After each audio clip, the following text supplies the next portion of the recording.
మనస్సుతో తీర్థం ఇస్తే ఎలాంటి ఫలితాలు వస్తాయో తెలుసా? ఈ వీడియో చూస్తే మీకే అర్థమవుతుంది. మనస్సుతో తీర్థం ఇస్తే ఎలాంటి ఫలితాలు వస్తాయో తెలుసా అండి? నేను మీకు యథార్థం చెప్తాను. నన్ను నమ్మండి. నేను చేస్తూనే మీకు ఈ రహస్యం చెప్తున్నా. రోజు మీరు పూజకి కూర్చున్న తర్వాత మీరు గాయత్రి జపం చేస్తారు కదా, లేదా ఏదో ఒక నామజపం చేస్తారు కదా. చేసేటప్పుడు కళ్ళు మూసుకుని మీ భృగు మధ్యస్థానంలో ఆ ఈశ్వరుణ్ణి ఉంచండి. మనసు పక్కకి వెళ్ళిపోతూ ఉంటుంది. వెంటనే మళ్ళీ తిప్పేయండి. మనసులోనే శివుడికి పంచామృతాలతో అభిషేకం చేస్తున్నట్లు భావన చేయండి. నిజంగా చేస్తే మరీ మంచిది.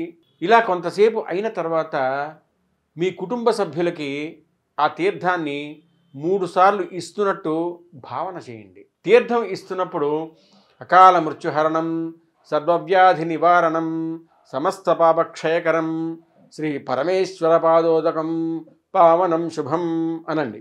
ఇది ఎంతటి ఫలితాన్ని ఇస్తుందో తెలిస్తే ఆశ్చర్యపోతారు. అన్ని వేళలా తీర్థం ఇంటి సభ్యులందరికీ ఇవ్వడం కుదరదు కదా. అందుకే ఇలా చేయటం వల్ల అందరికీ రోజు తీర్థం ఇచ్చినట్టు ఉంటుంది. మానసికంగా పూజ చేసినట్టు ఉంటుంది. మీ జీవుణ్ణి కూడా ఉద్ధరించుకున్నట్టు అవుతుంది. ఏమంటారు? పెళ్లి సంబంధాల కోసం 8886088973 కాల్ చేయండి. మా టెలిగ్రామ్ ఛానల్ మ్యాట్రిమనీ ఇండియాలో జాయిన్ అవ్వచ్చు కదా. హలో బదులు జై శ్రీరామ్ అనండి. ప్రతి హిందువు జై శ్రీరామ్ అని కమెంట్ బాక్స్లో కమెంట్ పెట్టండి.